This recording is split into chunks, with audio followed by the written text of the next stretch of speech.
Panawagan sa pagsamba. Sa ngalan ng makapangyarihang Diyos na siyang nagbuklod sa atin sa araw na ito, ay ating ipinamamanik sa Kanya ang pagsamo ng ating puso para sa buklurang panalangin ng pagkakaisa para sugpuin ng COVID-19. O Diyos na may akda ng aming kasaysayan, taglay mo ang kapangyarihang umakay sa aming mga ninuno upang makarating sa lupang pangako. Dinggin mo po ang pagsamo ng nagkakaisang tinig ng sambayanang dumaranas ng pasakit dulot ng pandemyang COVID-19. Ikaw lamang, O Diyos, ang aming inaasahan at ang matibay na sandigan sa gitna ng kasalukuyang trahedya na aming pinagdaraanan.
Sabay-sabay na panalangin. Mapagmahal na Diyos, magsilbi kang tanglaw sa aming paglalakbay at pawiin ang dilim sa landas ng aming buhay. Sikatan ng iyong liwanag ang dilim na dulot ng pandemyang bumabalot sa aming bayan. Liwanagan kami ng sikat ng iyong kapangyarihan at ipadama ang init ng dampi ng iyong pagmamahal at paglingap. Sa gitna ng nakababahalang sitwasyon, ikaw lamang, O Diyos, ang siyang aming lubos na pinagkakatiwalaan at nananalig kami na malalagpasan namin ang pandemyang ito, siya nawa.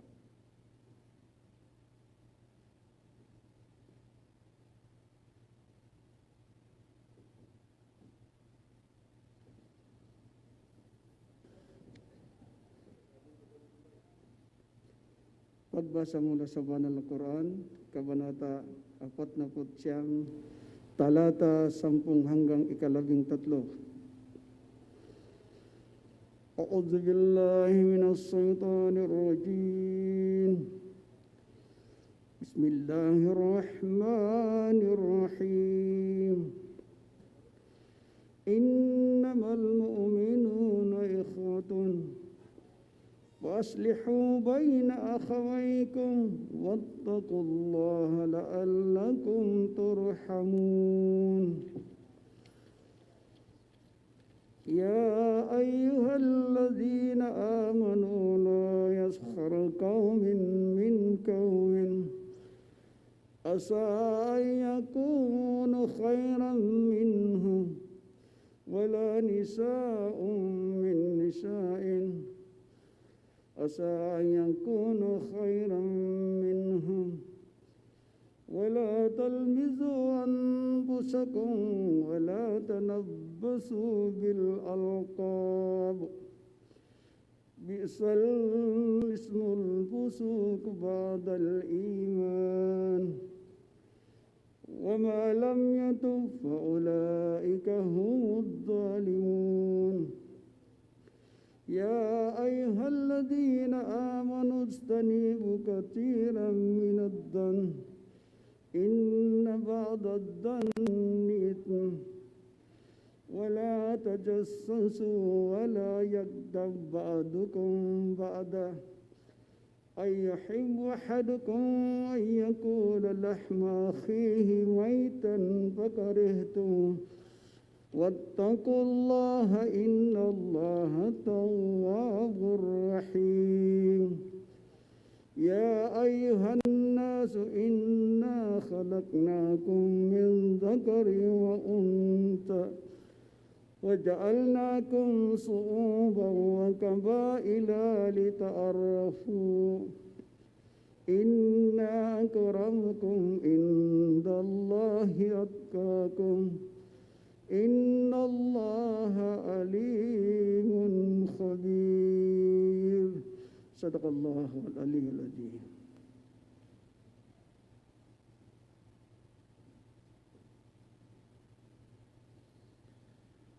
Pagbasa mula sa aklat ng mga awit, Kabanata 91, awit ng pagtitiwala sa Diyos. Siyang naghahangad ng pagkupkop ng kataas-taasan at nanatili sa pagkalinga ng makapangyarihan, ay makakapagsabi kay Yahweh, "Mugkat kanlungan, ikaw ang aking Diyos, ang Diyos na tangi kong pinagtitiwalaan. Sa panganib at bitag, ikay kanyang ililigtas, kahit anumang matinding salot ay di ka magdaranas. Lulukuban kanya sa lilim ng kanyang malapad na pakpak, at sa kalingan niya ay palagi kang makakatiyak. Iingatan niya at ipagsasanggalang pagkat siya'y matapat. Pagsapit ng gabi, di ka matatakot sa anumang bagay, maging sa gagawing biglang paglusob ng mga kaaway. Ni sa ano pamang darating na salot pagkagat ng dilim, sa pagpuksay wala kang takot sa araw man dumating. Sa kanyang mga anghel, ikay itatagubilin. Saan mang dako maparoon, tiyak kang iingatan. Sa kanilang mga kamay, ikay aalalayan. Nang sa mga bato, paamoy hindi masasaktan.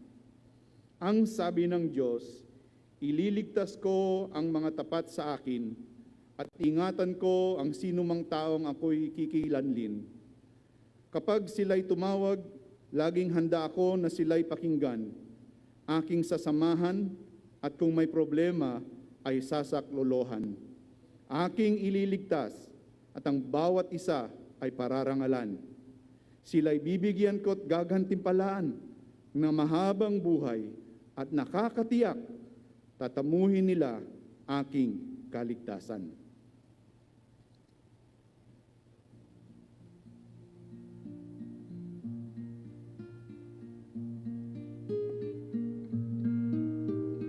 Panalangin sa mga medikal na tagapanguna.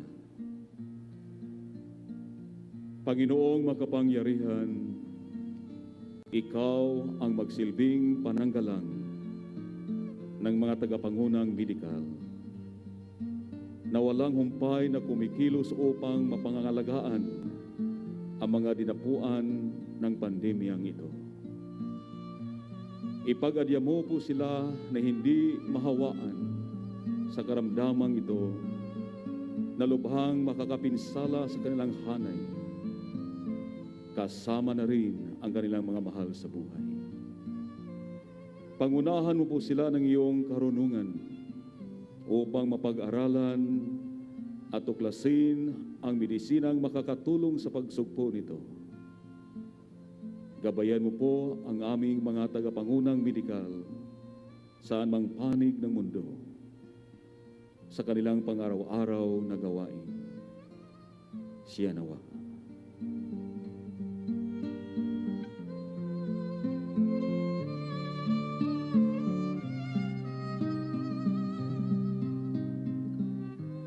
Panalangin sa mga pangkapayapaang tagapanguna. Sa ngalan ng Panginoon na aming tagapagtanggol, ay aming ipinamamanhik ang lahat ng mga tagapanguna ng kapayapaan at kaayusan ng aming bansa. Sa kani-kanilang destino, pook o lugar na kinalalagyan at binabantayan, ay ilayo mo po sila sa lahat ng uri ng panganib. Ipadama mo po ang iyong paglingap at ipagtanggol sa lahat ng mga nagtatangkang maghasik ng kaguluhan. Pangunahan sila ng inyong paglingap upang iligtas sila sa pandemyang ito, kasama na rin ang kanilang mga mahal sa buhay. Siya nawa.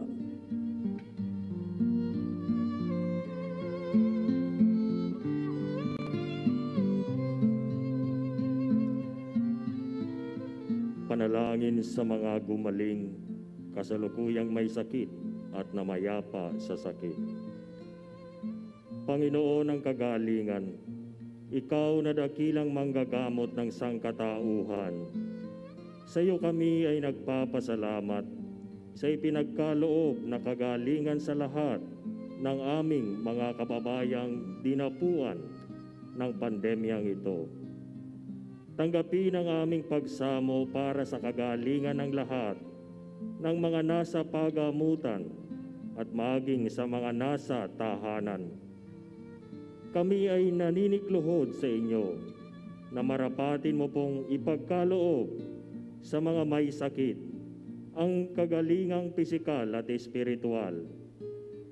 Sa inyong banal na pagkandili ay inyo pong kupkupin ang mga kapatid naming namayapa dulot ng pandemyang ito.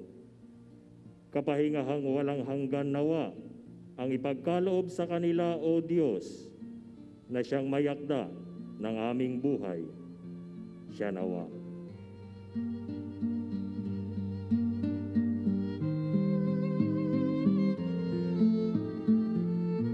Panalangin para sa mga bayaning manggagawa. Diyos ng paglingap, nananalangin kami sa patuloy at tahimik na pagkilos ng mga bayaning manggagawa sa iba't ibang larangan.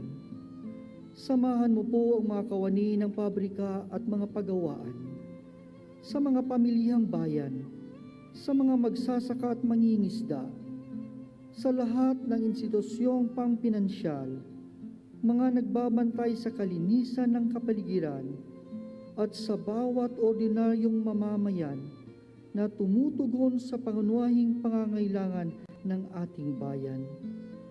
Patuloy ang aming panalangin sa mga bumabalangkas ng batas at ang mga tagapagpatupad nito. Alalayan mo po sila, Panginoon, at inyong karunungan na may layuning matugunan ang pangangailangan ng nakakaraming mamamayan. Siya nawa.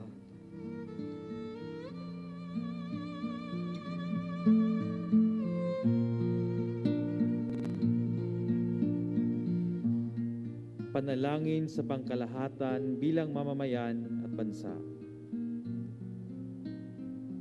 Makapangyarihang Diyos na may akda ng aming kasaysayan, sa iyo kami ay naninilukhod at nagsusumamo bilang iyong mga anak at bilang isang bansa. Ilingon mo po sa amin ang iyong matang mahabagin, sapagkat sa isang salita mo lamang ay tuluyan na mapupuksa ang COVID-19. Ikaw lamang, Panginoon, ang nakababatid at nakakita ng pandemyang naikubli sa aming mga mata. At sa tulong ninyo ay nababatid naming tuluyang mapapawi ang pandemyang ito. Magdalang awa ka, Panginoon, sa iyong sambayanan at minsan pa ay ipadama ang iyong kapangyarihan at pagmamahal. Ito po ang aming buklod na pagsamo sa inyo. Siya nawa.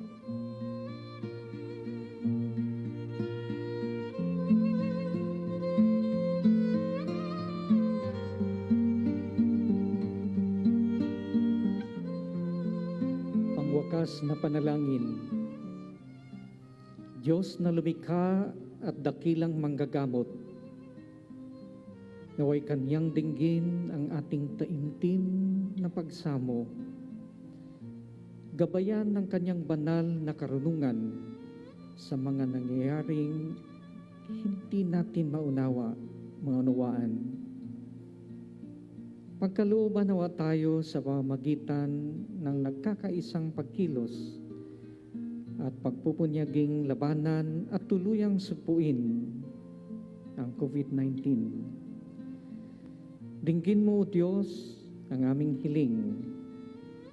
Magkaisa nawa kami sa aming pagkilos, pagmamalasakit, pagtutulungan na buklod ng pagkakapatiran at pagbabayanihan, kasama ng aming pagtitiwala sa iyong pagmamahal at pagkalinga sa pag-asang malampasan namin ang pagsubok na dulot ng mapaminsalang karamdamang ito. Sa ngalan ng Ama, ng Anak, at ng Espiritu Santo. Amen.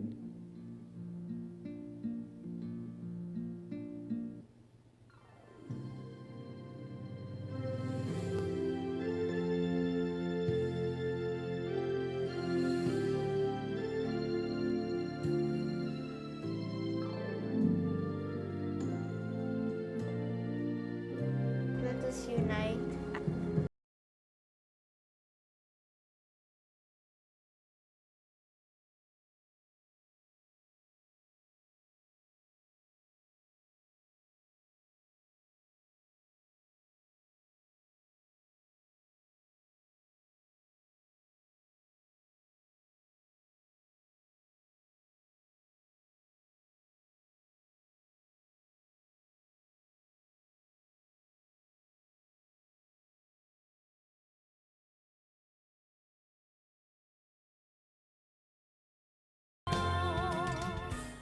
We heal as one. Mas malakas pa rin ang Pilipino sa COVID-19. Kayang daigin ng ating pagkakaisa ang suliraning ito. Pilipino tayo at sama-sama nating malalagpasan ito. Nothing is more formidable and resilient than the Filipino spirit. Hindi tayo susuko, tayo ay lalaban. Yes, things will not be easy. And we Filipinos are tough. Mas malakas ang Pilipino sa anumang hamon. I look forward to the day that we the Filipinos can finally claim victory of this war and emerge as stronger and more united Filipinos.